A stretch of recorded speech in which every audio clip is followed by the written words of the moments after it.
thinking about my life and my adventures. You know, I think back about my life, and I think I lived a simple life. But when I go further back in my memory, I think to myself, was that me? Was I that woman? By the time I was 30, I had done more in my life than most women did in their entire lifetime. Since you're here, can I tell you about it? Okay. Well, I came to Dorado County about the age of 10 with mother and father. We got here just in time to experience the turning of the 21st century. That is a thing to say, that I was here for that time. I remember when California made it legal for women to vote in local elections. It was 1911. I registered to vote on January 3rd, 1912. I was, and I am proud to say, the very first woman to cast a vote in Dorado County. Other women followed me, but I was the first. At that time, Father had bought the first car dealership in Dorado County. It was called the Ford Auto Inn. He later named it the Placerville Automobile Company. Yeah.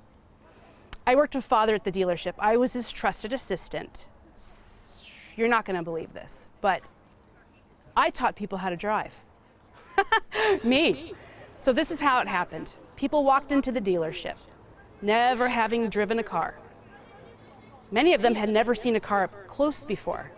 We took good care of them. I taught them how to drive. Father sold them a car, and they drove home that very same day. It's a good thing cars didn't go too fast back then. Though I can't seem to remember what we did with the horses they rode in on. Well, I loved what I was doing. It felt like we were at the beginning of something important, something big. Because here I was, this young woman in her early 20s, practically a girl, teaching people twice my age about this new technology. I enjoyed this, but I felt like I was ready for more of a challenge. I could do more. So what did I do? I went out and bought the Dodge dealership in town.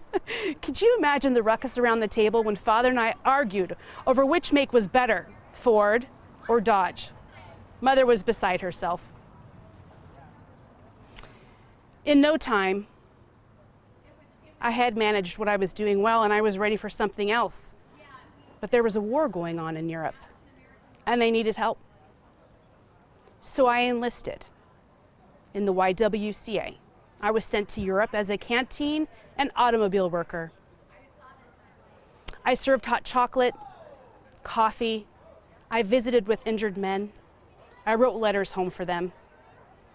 I documented my time, and I mailed my letters home, and my father had them published in the El Dorado Republican. I was no longer this young woman with a narrow view of the world. I was a war correspondent. That's something. I spent most of my time in France.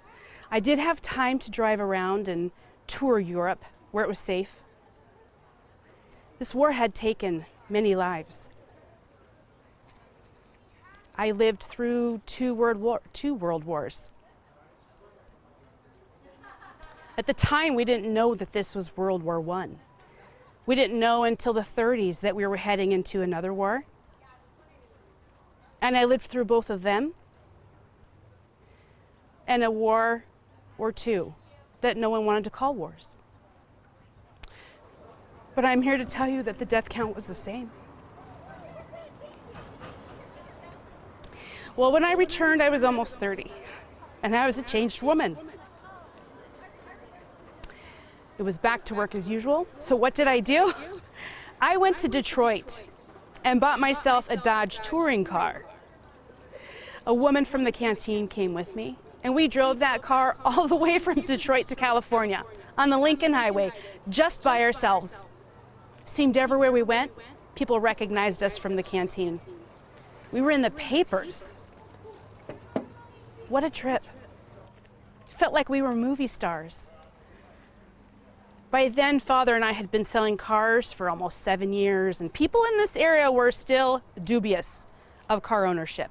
It seemed they didn't trust anything they did not understand, and let me tell you, They understood nothing less.